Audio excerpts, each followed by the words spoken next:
asking for a girl. Get it off of me! Get off of me! Get it off of me! The laugh tracks weren't playing for these moments. Welcome to MsMojo, and today we're counting down our picks for another top 10 darkest moments in a sitcom. Look, I didn't come here for your approval, all right? I came here to see how you were. Out of here.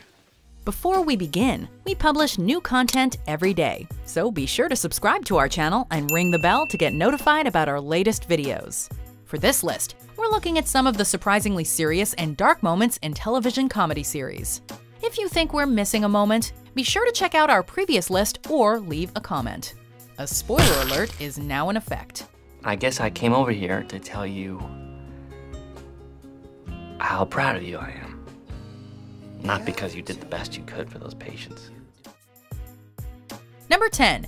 Jessie on caffeine pills. Saved by the Bell. I've been up half the night studying for geometry and I still don't get it. One of the most memorable episodes of Saved by the Bell sees Jessie Spano feeling unable to keep up with her midterms and singing career. To help deal with the pressure, she starts taking caffeine pills. The stress Jessie feels culminates in a famous or infamous scene in which the distraught teen begins singing while strung out on the pills, breaking down and eventually getting the help she needs.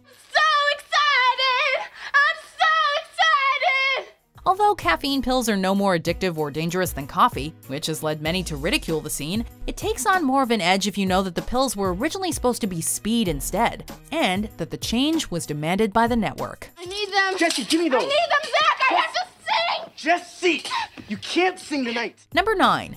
Terry is racially profiled. Brooklyn Nine-Nine. What's going on, buddy? Terry Jeffords may be big and muscular, but he's a kind man and a devoted father. While searching for his daughter's lost blanket, Terry is nearly arrested by another cop, purely on the basis that he's black. What's wrong? I got stopped by a cop last night. Stop for what? Stopped for walking. That makes zero sense unless... Despite its status as a comedy show, Brooklyn Nine-Nine tackles the charged issue with grace, even delving into the complications that can arise from reporting it, as Terry reports the issue, despite knowing it will likely cost him a new position with the city council for reporting a fellow officer. It's rare that a network sitcom will show that doing the right thing may not always succeed, but that it can be its own reward. So I don't care if it might hurt my career. I'm filing that report. Number 8. Sam is kidnapped. Different strokes. If the kidnapper is watching, I'm sure you understand. This show went to some dark places surprisingly often. In this 2-part episode, Sam is abducted by grieving father Donald Brown, whose son recently died in an accident. Hoping to help his unresponsive wife take an interest in life again, Donald tricks Sam into following him home while looking for his puppy. You step out of line just once. You remember what I told you I would do? I will kill your parents, Sam. Once there, Donald threatens to kill Sam's parents if he tries to leave or call for help. Talk about traumatizing. While Sam does eventually call and is rescued, the whole ordeal is pretty dark for a comedy show. That's what I found.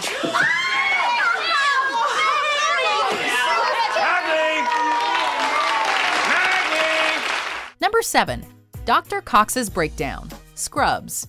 Once you start blaming yourself for deaths that aren't your fault, my friend, that's a slippery slope that you can't come back from. And trust me, I've seen it ruin a hell of a lot of good doctors. Dr. Perry Cox acted as the cantankerous, reluctant mentor to Scrubs protagonist JD.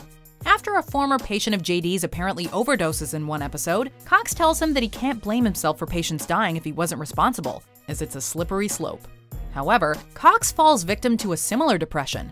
He lobbies to use the dead patient's organs to save 3 of his own patients, and it's discovered she had rabies.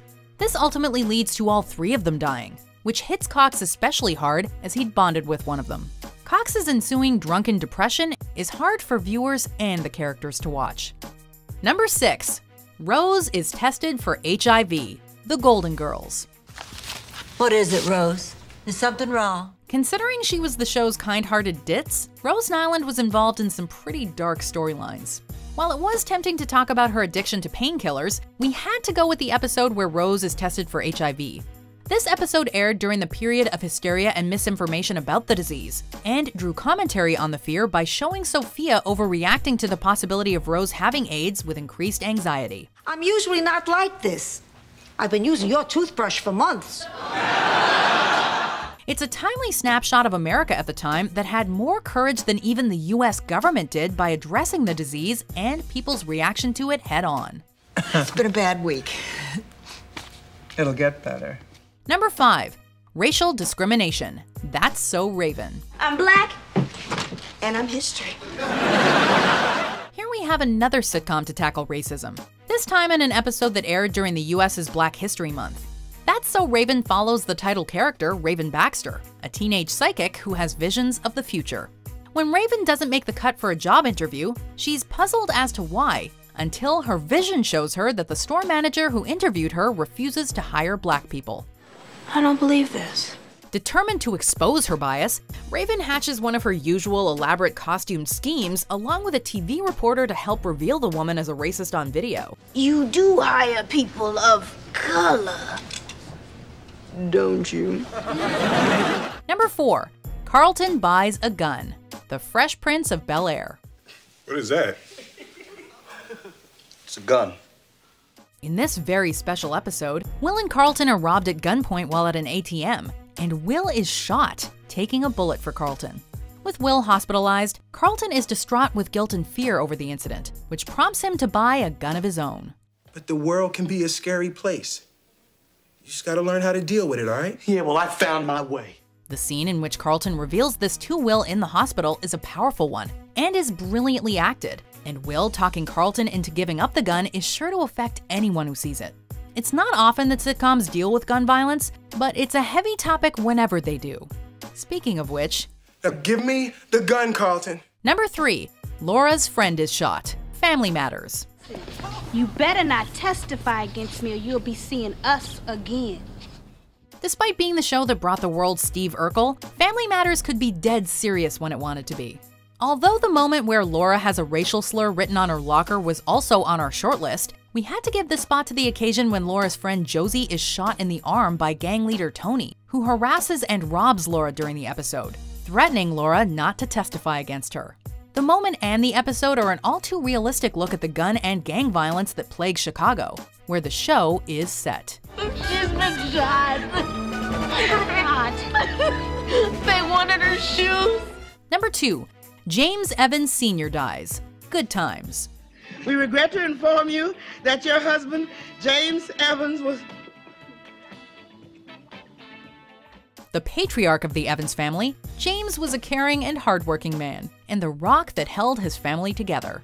While trying to secure work in his native state of Mississippi to help his family move there, James dies in a car accident, devastating the whole family and the audience. Especially hard to watch is when his death finally hits his wife Florida. Although adopted daughter Penny being abused by her biological mother was also quite brutal, the effect this moment had on the show at large gave this moment the edge in our book.